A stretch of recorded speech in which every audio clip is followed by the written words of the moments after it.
Hey everybody, welcome to Poduty in the News for Tuesday, August 18th, 2026. I've got a great guest joining me today. We're talking Podgagement, Podchapters, the Audacity of the podcast. It's Daniel J. Lewis. Daniel, do you know what time it is? It's ready to get some Audacity. What time is it? What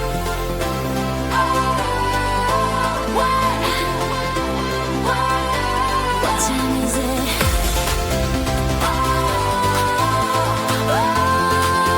It's time for Poduty and the News. Poduty and the News. The only live news podcast about podcasting from the stage. Poduty and the News. Poduty and the News.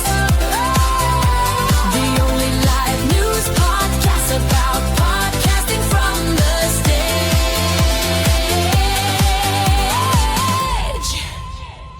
Oh, the only live news podcast about podcasting from the stage. It's Poduty and the Podcast News. Today we're joined with Daniel J. Lewis. Daniel, welcome to the show. Thank you so much, Jeff. It's great to connect with you again. Yep, I've been looking forward to this conversation for weeks, and I've got 6 great stories about live podcasting lined up. They're right in your wheelhouse. We're going to get some amazing feedback. But the thing that I keep hearing the most about right now, I hear it on I hear it on Pod News a lot. I hear about pod chapters, and this is kind of a game changer for maybe somebody who's not super technical savvy, somebody who has a podcast who really wants to break up and really identify parts of their podcast. It's an amazing product, and the pricing I was looking at is really, really reasonable. What was the idea behind pod chapters, and how does that help podcasters put their show together? For me, well, let's back up and first define what a podcast chapter is. So right now, if you are listening to Jeff's podcast, then most likely you can have the ability to see a chapter because Jeff uses chapters for his episodes. A chapter can split up a podcast episode into timestamps, kind of like an outline that if you were to see someone speak in public and they hand out their outline in advance, you can see the outline of what's coming. You can even tap on different chapters to jump to that point, jump around, review. You can also see images optionally with each chapter, and some chapters might even include a link. So that's the basics of what a chapter is: text, optional image, and an optional link, and that can be inserted at a specific time. So it provides extra context to whatever you're listening to or watching with a podcast app. So Podchapters helps you make those, but it does them better. And this is why I created it, because for my own podcast, the Audacity to Podcast, I've been using chapters and transcripts for several years. And I just did not like the tools that were out there. They were frustrating. They were slow. I was having to use about 5 different tools and 30 minutes per episode just to do the chapters. And I thought, there's got to be a better way to do this. I looked around, and I was using the best tools that were available at that time. And still, 5 apps, 30 minutes, it just wasn't good enough. So I thought, surely I could build something better than this for myself. I was first thinking, I just want my own workflow to be better. And then as I started building it and started seeing how well it could work, I realized, wait a minute, if I'm having this problem, maybe other podcasters are having this problem too, and they would like the time savings. So there is no exaggeration in what I'm about to say. So I've already mentioned I was going from using 5 different apps, about 30 minutes in 5 different apps, down to now for each episode of my podcast, it takes me about 30 seconds to do the chapters and get the transcript for my episodes, 30 to 60 seconds, depending on how long it is. The longer episodes do take just a tiny bit longer, but still, that is with nice chapter links and chapter titles and outlines. So that makes my episodes easier for people to follow. It makes them more actionable even because I can present a link in a chapter at exactly that moment my audience needs the link. It makes my episodes more interesting because I have the ability to display an image right when it's most relevant to display that image. I don't have to tell my audience, go look at this separate website or go watch this video. I could just display that screenshot or that image right there at that specific time that my audience needs it. So I then created Podchapters for the world to be able to use, and the podcasters who are using it are loving it. Yeah, it's incredible. And if you think about a show like this, where we're doing a live show, so there's an introduction. You're going to meet Daniel in this section. So that could be a chapter of a show. And each of the 6 stories can also be chapters. So Exactly. people can skip ahead if they see, oh, they're going to be talking about this hot button topic about Spotify. They're going to skip to chapter 2. And they can see it. I could have a custom image. I can have that section timestamped so that they can go directly to it. And that's the benefit of using a service like Podchapters. Yeah, and some people will say, well, wait a minute. If I use chapters, that means I'm making it easier for my audience to skip content. And my answer is yes. And that's a good thing.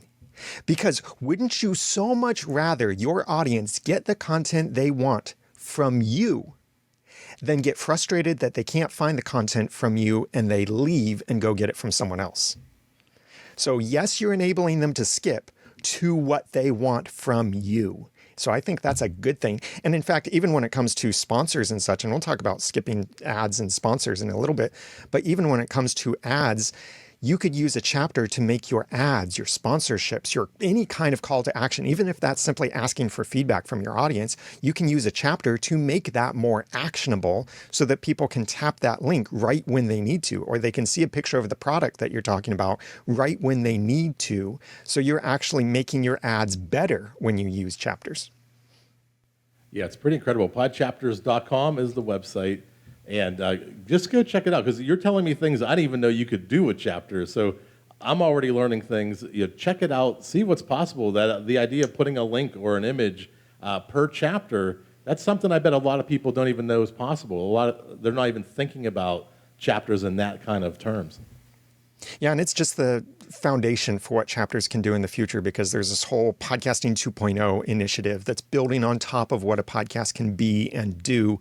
And there's some proposals for making chapters do even more than they currently do. And they're kind of legacy format, even though they work in different ways and different technologies behind it. But like eventually imagine having an image gallery or having text you could easily copy and paste from a chapter or things like that.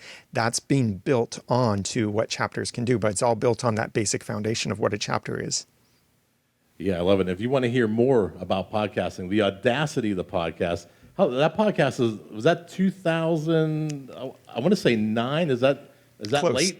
2010 is when I launched it. Yeah. Yeah. And, So I've been going for quite a long time with that. 16 years. Congratulations. Tell us a little bit about the podcast. People tune in and they're hearing all these stories and that legacy of podcasting over that time. Tell us a little bit more about the Audacity of the podcast. I started it because I was listening to other podcasts about podcasting back then.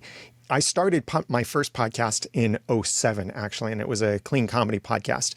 And I really struggled those first couple years, but then I got more serious about it. I learned more about podcasting, and part of that was listening to other podcasts about podcasting.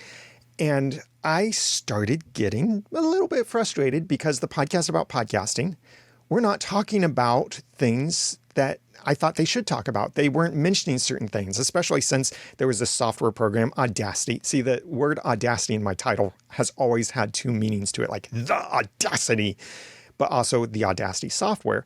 And no one was talking about how to do things specifically for podcasting inside of Audacity. And there were other perspectives and approaches. Like I come from a public speaking background and a digital media production background, and no one else was talking about podcasting from those kinds of perspectives. So I just felt like I've got something else to say in this space, even though I felt the space was saturated with the 2 other podcasts about podcasting that I knew of at that time.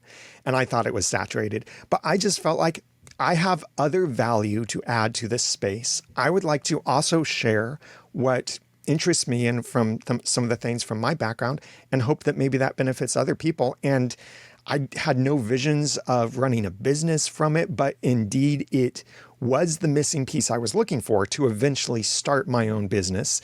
And now that business is in helping podcasters through products like Podchapters and Podgagement and consulting and just educating podcasters as well through my podcast. And that's funny. It was crowded with 2 other podcasts talking about podcasting. And here, are those other 2 still around? Yes, they are. It was Podcast Answer Man and School of Podcasting. Wow. Yeah. Dave Jackson and Cliff Ravens craft, right? Yes. He took a hiatus, so I don't Yeah, think but he's that's back now. consistently running.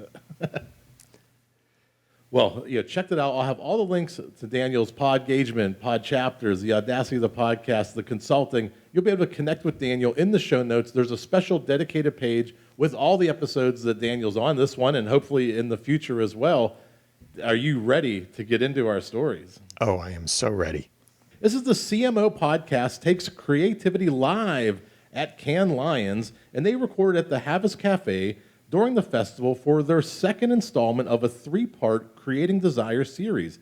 Host Jim Stengel was joined by marketing leaders Ryan DeLea of Wreck-It, Jenny Weber, formerly of Best Buy, and Matthew Bull of AB InBev. Their conversation covered creativity, risk-taking, workplace culture, branding, and the role of AI in supporting human creativity. The podcast is continuing its live strategy with additional recordings planned at Blink Cincinnati and ANA Masters of Marketing later this year. And one of the things I really took away from this was that idea of expanding on what a podcast can be and thinking beyond one single episode. Here's a podcast, they're doing a series, and they're taking on the road to get in front of possibly potential prospects, to meet people, to grow their audience. And they're just thinking, not just recording an MP3, but how do I bring that to life? How do I take that to a conference or an event and be a part of something bigger? A lot of times I say on this show, go where the audience is. And I think that's exactly the strategy that they're doing here. Yeah, it's exciting. And this is going to be a recurring theme through this episode, if not through this whole podcast that you host, Jeff. But this idea that podcasters are taking their shows and doing them live in front of an actual live audience from a stage. And traditionally, I would say, in a new media space, is there even such a thing to say as traditionally? But it seems that usually it's been the comedy shows that have gone on the road or something that's been entertaining of some sort. I know there have been other political podcasts in the past that have been live in front of an audience, and also drama podcasts or true crime, but it's all within mostly that entertainment category. Here, the CMO podcast, not really entertainment, I would say, but partially so.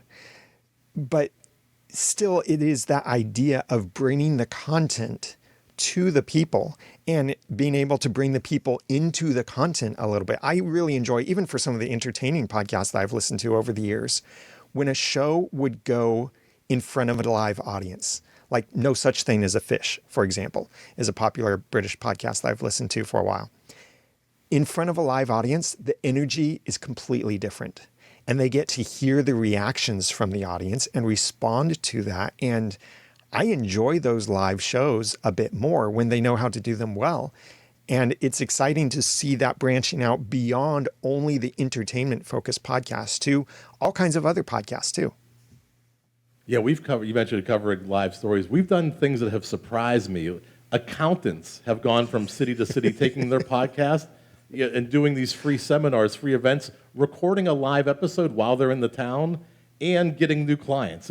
We've seen it with book signings, whereas people used to go on morning television or some sort of do something, but now they're doing podcast tours as part of a book launch. We've seen it with Scott Galloway. We've seen it with, I think Oprah was just doing that. Michelle Obama was just doing that.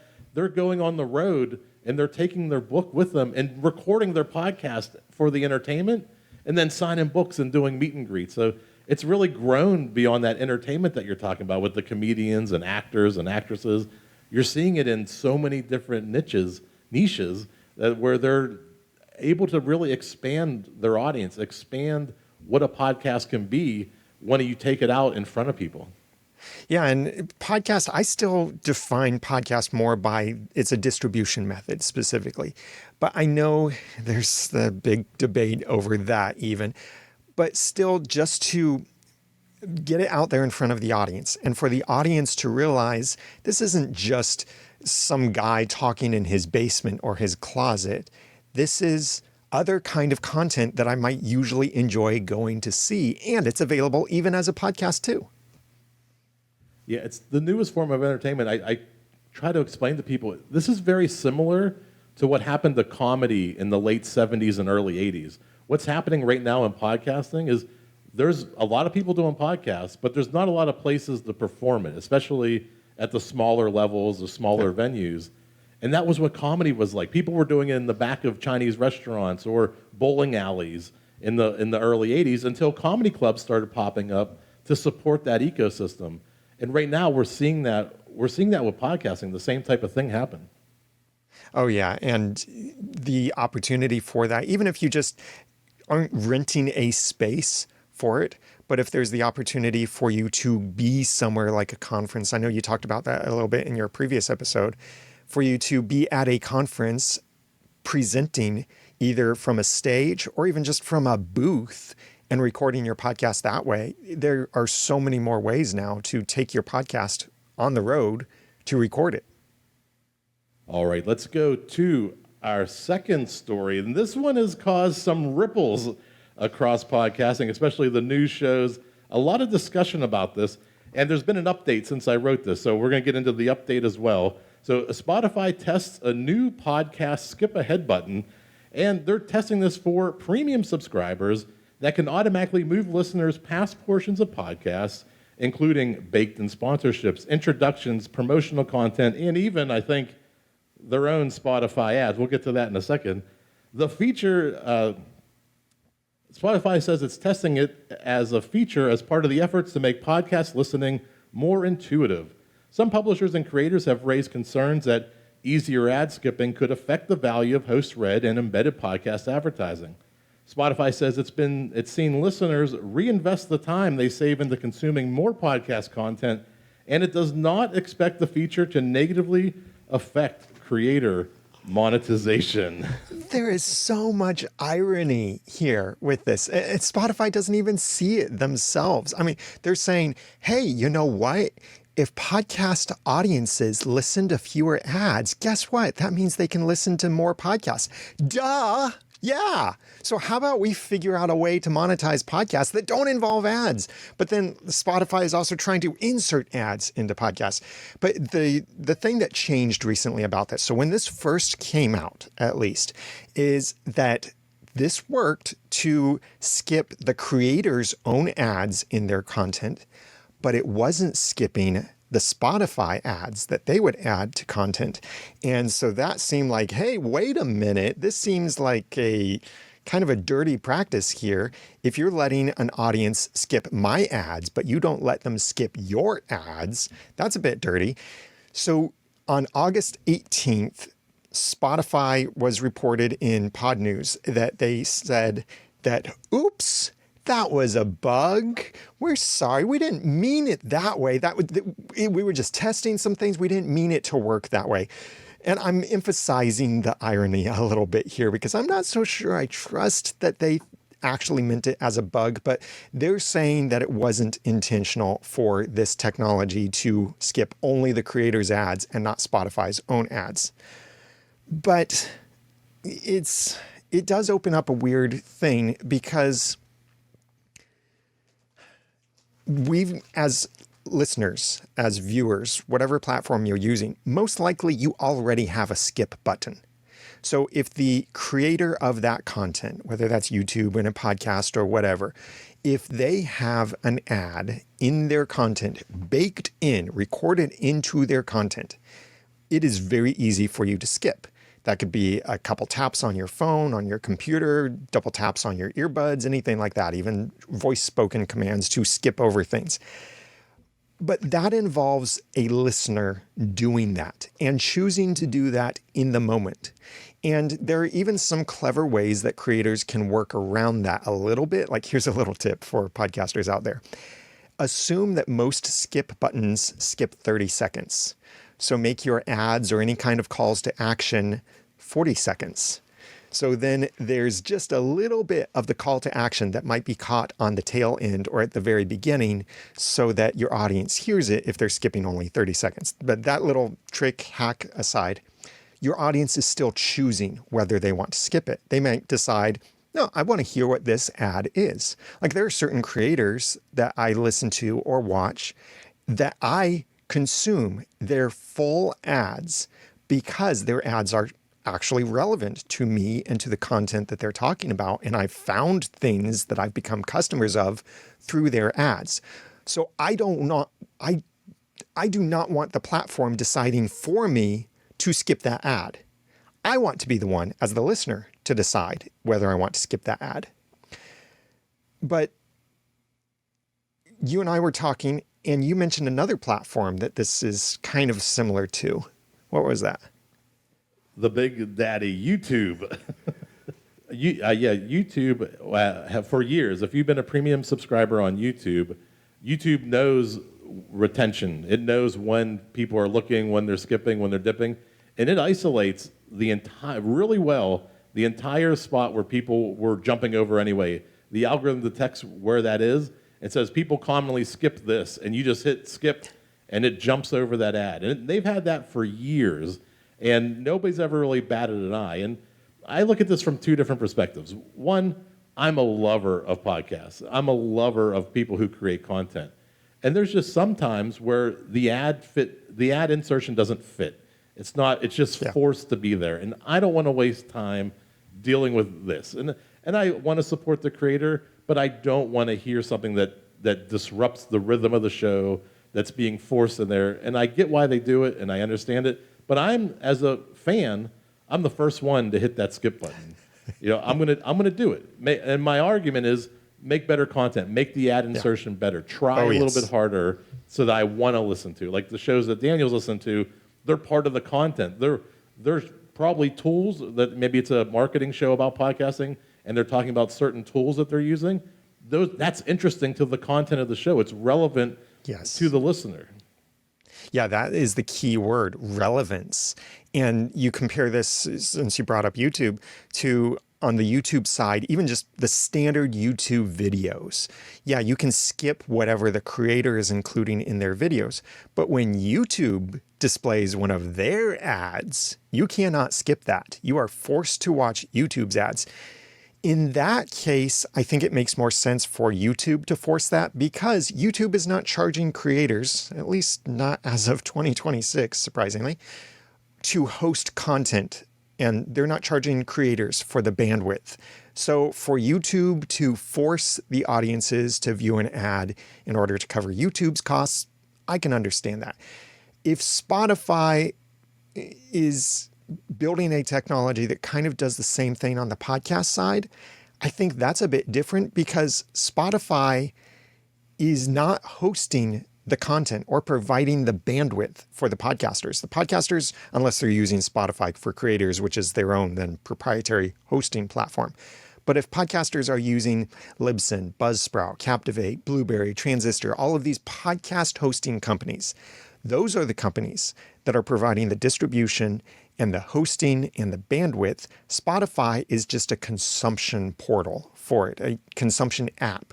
So if then Spotify is forcing ads to the audience and it's their own ads, not the creator's ads, I think that starts to become, I'm looking for a word that's not as strong as fraud or cheating because I don't want to accuse them of that, but it does seem kind of shady for them to do that when it's really not necessary. They don't have to monetize or recoup expenses from the podcasters, but they do want to monetize themselves for the podcasters. So whether they meant this technology to be so that it forces the Spotify ads but allows the audiences to automatically skip the creators' ads, or if that was a mistake, I don't know whether to really believe them. But for me, it goes back to, and there have been other apps that have tried to do this auto ad skipping kind of thing. The big thing for me is, especially if this is a paid feature, this is the other big irony to me and frustration with this. If this is a paid feature, so Spotify premium subscribers get this ability to skip a creator's ads. I want some of my Spotify premium subscription money to go to that creator then if I skipped their ad. If Spotify premium made me skip their ad, I want the creator to get paid for their ad being skipped by Spotify. And some of these other services out there that try to automatically skip ads will not pay the creators either. And I think that's really dirty of those platforms.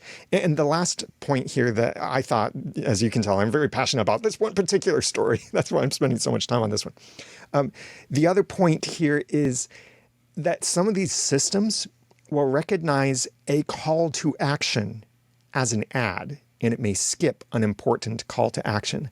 Like if I were to say, hey, I really want to hear from you and get feedback from you on my next episode, then please send me your feedback at such and such address or such and such phone number, and I give that as a call to action. Some of the systems, these are basically AI-based systems, might recognize that as an ad, and if they're auto-skipping the ads, then they might be auto-skipping a really important call to action that is not a monetized or an advertised thing, but it's something the audience needs, and some of these systems might just be skipping it. Yeah, I knew that you being an app developer, taking feedback from people and making the product better and refining it, that this would definitely be a hot button issue. And Oh, yeah. And I also am very skeptical that it was an accident that Spotify included that. I'm on the side as, hey, maybe they got caught and now they're backpedaling a little bit. And it is part of I don't own the Spotify app. I don't own Pocket Cast, which I use, which I bought 15 years ago for like $3. So I'm never not using Pocket Cast because I'm grandfathered in for life. But Pocket Cast has always had a skip button, like you mentioned, and most apps do. But I am in control, and if I start to hear something I don't like, I'm going to jump ahead 30 seconds, 50 seconds, or 60 seconds at a time, and get to the part of the show that I want to hear. So I don't mind that. I think it's a reflection on the creator more than my behavior. If the show was good, I'm never going to skip. And so having that control, I think, is important. But the reasons behind why you're allowed to skip and why you can't skip, that's something that we need to have a further discussion. And I think we're going to have more discussions about that in the coming months, especially if Spotify is rolling it out now. Other people are already in development, and they're going to try to push that off as well. Yeah, just remember, please skip responsibly. Well, let's keep it moving. Let's go to our third story today. Katie Price and her younger sister, Sophie, are taking the Katie Price Show on a live theater tour across the UK. The stage version will expand their regular podcast with untold stories, live music, singing, and conversations between sisters. The February tour is scheduled to begin February 2nd in Stockport and conclude February 25th in Harpenden. Tickets just went on sale August 14th for the tour, which is being promoted under the Pricey is Back theme. Again, this is the exciting thing. And I'm not sure if you've ever used this phrase before of live podcasting. Oh, we're live podcasting, or we're podcasting right now. And I don't think that can really apply to something like what Katie and Sophie are doing. They're not podcasting. They're doing a show, a performance. They're providing an experience. And in that process, they're recording it to make it available as a podcast.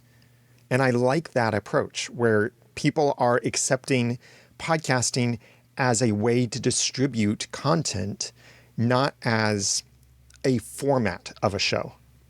Thinking outside the box. This is something I love, is expanding on what a podcast can be. I started in my basement in my home studio, and I just thought I could record an MP3 file and distribute it.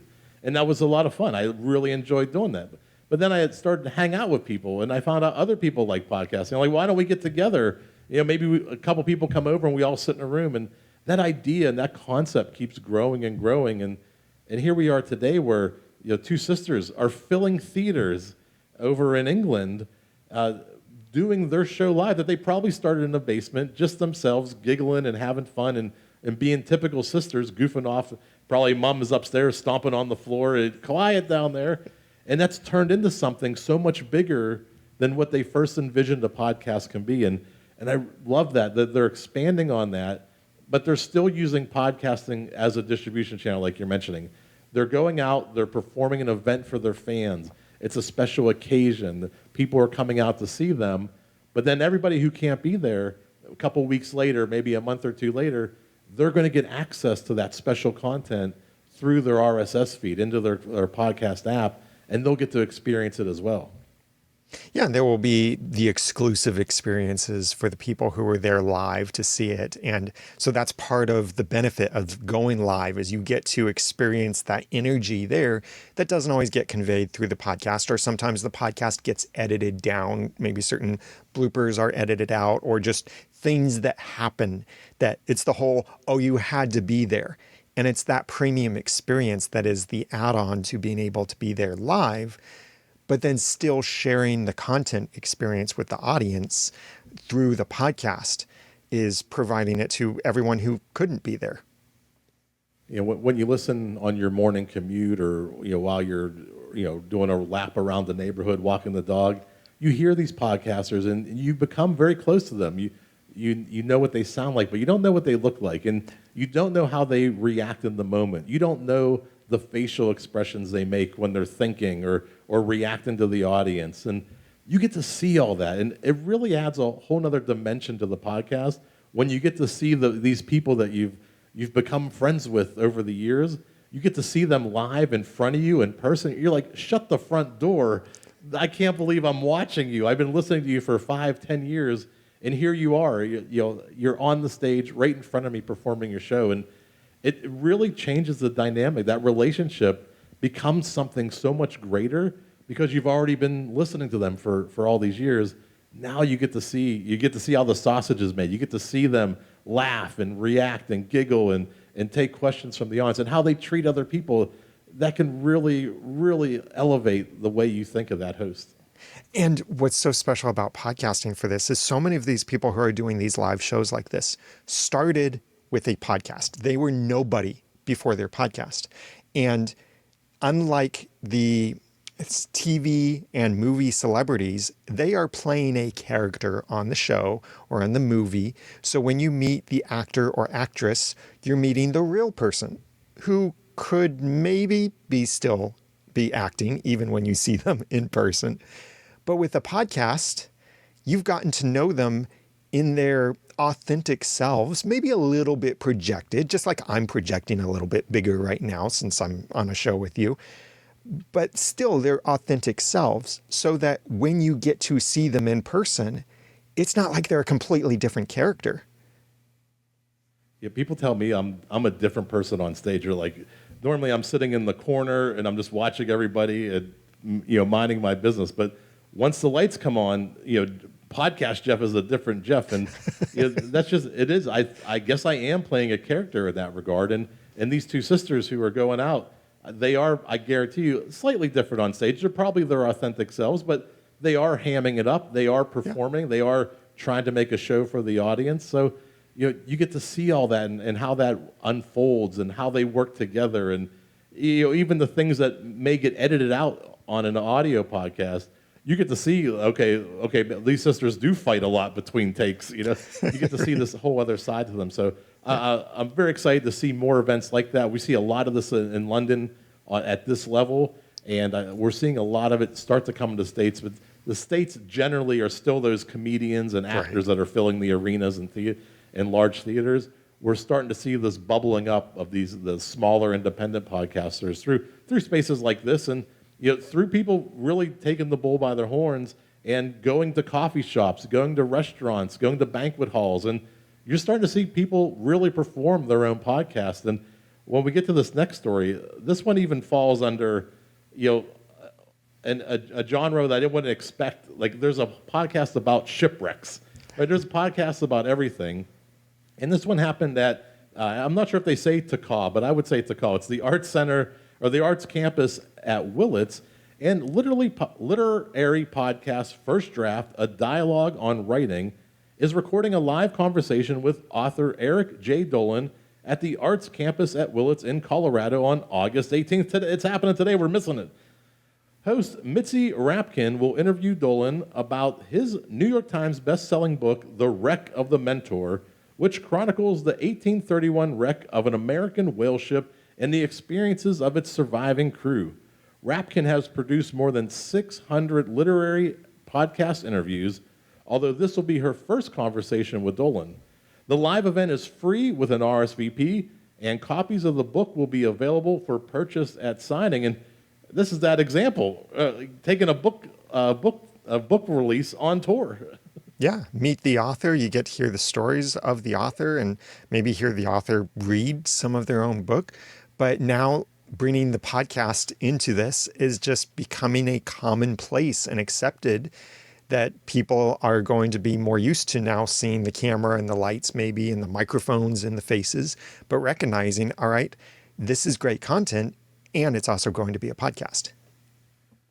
These events are becoming something, and they're tying in podcasting with it, which I love. You know, we got some great examples tonight, and this is, you know, you wouldn't think 10, 15 years ago that an author the draw to go see an author talk about the book would be part of a larger podcast. So be able to see this unfold and become a form of entertainment, it's really incredible. And when you see a shipwreck podcast, a podcast about talking about shipwrecks, you know the time has come. Live podcasting, I think, is here. Oh, yeah. I would love to see someone try and live stream a podcast from a shipwreck. That would be, someone's got to do that. You know, be the first one to do that, maybe. Yeah, I mean, your retention's as long as you can keep the boat afloat. Once it goes under, you're probably going to lose a couple people. And speaking of, let's go another live one. And this is a podcast about pubs, right? And guess where they're recording it at? From inside a pub. And it's the Pub Crawlers podcast has completed its first season with an episode recorded at Peter Kavanagh's pub in Liverpool. Hosted by Rob Gutman, the series travels to pubs across the UK and Ireland and records conversations from inside the establishments it features. Season 1 focused primarily on North England, with stops in Chester, Sheffield, Manchester, and Liverpool. The show combines conversations about pub culture with informal discussions among Gutman and his guests. I love how technology has made this so much easier to do. Especially if you're doing any kind of location-based podcast, whether that's something like hyper-local, all about your local city, or you're doing something like this where you travel from pub to pub, which is a great idea for a podcast. If you can record your episodes actually at the location and even do it live with a live audience if possible, and if they can promote the recording of it at their live location, that's great for them because it brings people out to their businesses. It's great for you because of the content it gives you and the experience, the relationships that you can build with people. Because I talk often about the podcast profit paradigm. PROFIT stands for something. It's what you and your audience can gain from your podcast: popularity, relationships, opportunities, fun, income, and tangibles. And you can get a lot of those from these kinds of on-site podcasts that you might record from the location that you're talking about. So something like doing it at a pub. Years ago, before podcasting was all that popular and accessible, we would be concerned about, are there going to be microphones there? How noisy is it going to be? Are we going to be able to hear people? Can we just put a tape recorder in the middle of this table and it pick up all of us around this table? No, it won't. But now it's so easy that you can have a whole podcast studio connected to a very portable piece of equipment, and each person gets their own microphones, maybe even their own headphones to be able to hear each other more easily. And you can set this stuff up and tear it down very quickly now, and it's much more affordable than it was before. So that this kind of thing can now be so much easier to do and still get good quality audio or video if you prefer adding some video to it as well. But that it's so much easier is great. And yet it's also so much more exciting to do it from the location. And for people to, even if you get a nicer microphone and you're talking into it very closely, there's going to be some background noise. And some podcasters will obsess over that. Like, we need to remove every bit of background noise. It needs to sound like we're in a perfect sound studio at all times. No, when you are recording on location, I think background noise is good because then people can feel more like they are actually there. Yeah, I remember those early episodes of Marketing Over Coffee with Chris Penn. Yes. And I'm trying to think, John Wall. And they were in a coffee shop, and I loved the ambiance. I loved hearing the silverware get thrown, by the waitress into the bin, and the porcelain cup hitting the saucer. And I loved that they were so passionate about marketing that they got together in the morning, and they were having this conversation, in a coffee shop. And this is the same thing, going where your audience is. This is a podcast about pubs, the pub crawlers. They're going to pubs. They're immersing themselves within their audience, their target market, other people who love pubs, love the experience, the stories, the everything that happens inside of a pub. And they're right in the middle of it. They're showcasing these great establishments across the country. And you mentioned the tangibles, right? Maybe you're doing this you get some free appetizers, or you get your beers for free while you're there. For some people, that's a great reason to start podcasting. Like, some people just want to hang out, have fun, and tell stories. And if they can get a little bit of something back, they get a booth in the corner, they get a couple appetizers and a meal. That's a huge win for a lot of podcasters who are just passionate about telling stories about these pubs all over the UK. Now, I want to give a podcasting tip here for anyone who's thinking of doing something like this. Here's what I highly recommend that you do.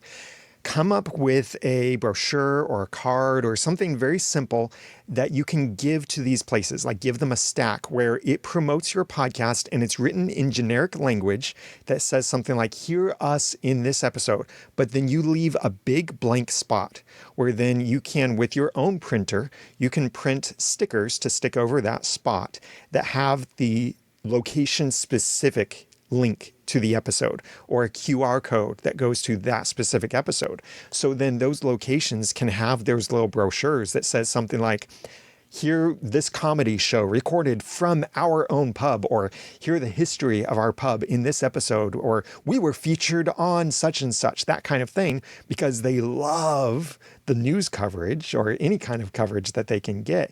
And if they can show that off, then that's an opportunity for you to grow your podcast and promote it by providing the opportunity for those locations to show off their coverage of their own location, and it's promoting your podcast at the same time.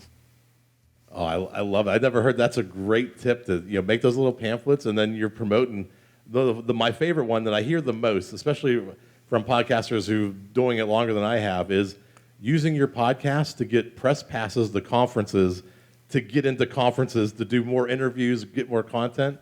But it's a great way. You have something of value. You're sharing information with an audience.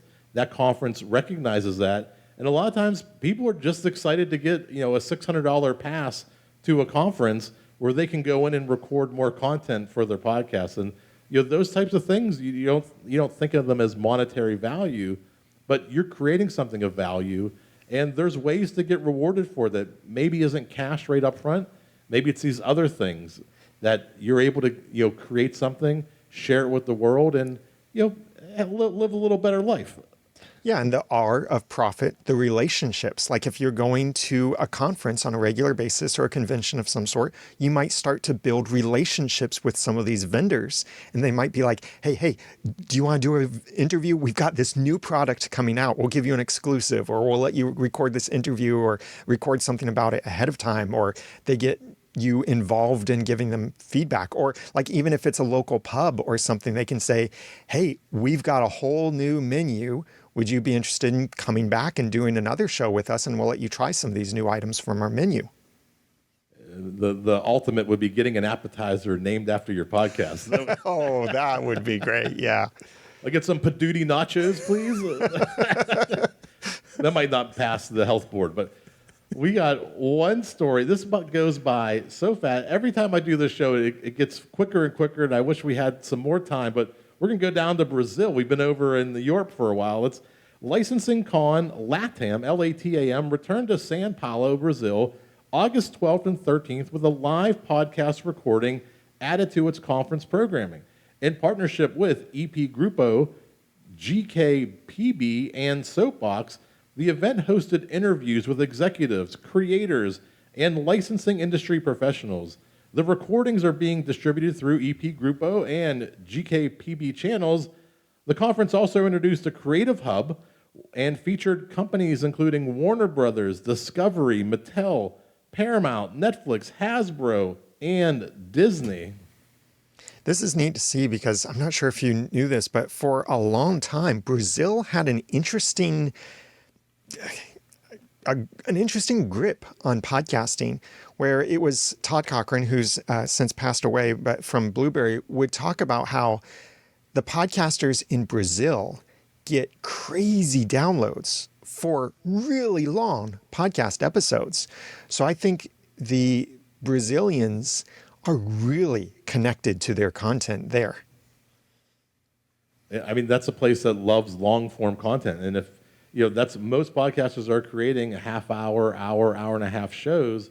And if this is a location, besides the Portuguese barrier, if you can get over that, they're consuming content in very long form, which is different than what some people would say. Some people in America are primarily short form content. There are the long form people who consume content, but have a whole country dedicated who loves these long form media, these long conversations.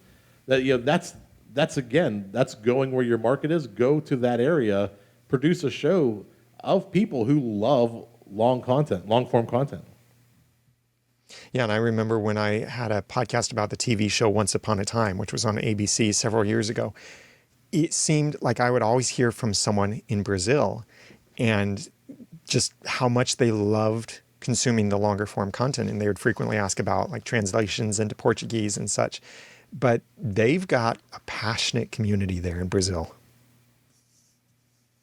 I love it. And to learn more about it and to have, these look at the companies that are showing up. They're recognizing it too. Warner Brothers, Disney, they're saying, hey, there's something here. If we're subscription services that produce long form content, and here's a whole country who loves long form content, well, let's find some of those creators. Let's find people who already have built communities, who have built audiences in this country, and let's tap into that. Let's do some licensing agreements. Yeah, and I love that they are enabling other creators through an event like this, recognizing that there are plenty of creative people out there, and they're not just in the United States, but let's educate them. Let's provide them with resources and connections and relationships so that they can pursue their creativity and contribute good to the world through that. Yeah, I love it. And I hope these 6 examples really shine some light on some a different perspective of podcasting. These live events are happening. These conferences are happening. Book tours, licensing, the whole conference on licensing agreements, and their featured entertainment during these conferences is podcasting. They're bringing podcasts in to entertain the people who are buying the tickets to come to these conferences. So, podcasting is leveling up in this live environment in a way that we've seen ramp up over the last 10 years, but recently in the last 18 months, it's becoming a whole new thing. And I'm so excited I was able to share these stories with you today, Daniel. The perspective you brought, the history that you brought, the apps that you're building, all tied into these 6 stories. And really appreciate your time tonight. This was so much fun. Thank you, Jeff. It's been great to talk with you. And I love talking about podcasting anytime and every time. I'll do it all the time. The one last thing I do, I like to turn the floor over to my guest one last time, one final plug, promote. You can talk about anything you want. Daniel, the floor is yours. Well, the one other thing I wanted to talk about is my other product, Podgagement, which you're actually familiar with, the first generation of it. You used a product called My Podcast Reviews several years ago, and Podgagement is the next generation of that. I completely rebuilt it from the ground up. It focuses on helping podcasters engage with their audiences, tracking all your ratings and reviews, collecting written and voicemail feedback from your audience, tracking your chart positions, tracking your podcast SEO rankings, discovering podcast networking opportunities to discover other podcasts with crossover audience where you could network with them, cross-guesting, cross-promotion, collaboration, anything like that, and so much more to really focus on helping you to deepen the relationship with your audience and grow your podcast from that. And that's over at podgagement.com. And if you love my voice or just want to learn more about podcasting, follow me pretty much all the socials at the Daniel J. Lewis and listen to my podcast, The Audacity to Podcast. Yeah, the great tools, Podchapters, Podgagement. I will say I did love my podcast reviews, but I've looked at what you've built since then, and Podgagement is a whole new level. Oh, yeah. There are so many things happening in there. If you want to track what's going on, track your reviews, you want to share your show, the links that you create for you to make it easy to share your podcast, you have to check out what's going on at Podgagement. It is incredible. There are so many more tools that are there now than were there back when I was using it. So I've been checking it out again, and I think I'm coming back. I'd love to have you back. Well, Daniel, do you remember what time it was? Oh, it's time for some audaciousness. What time is it? Oh, what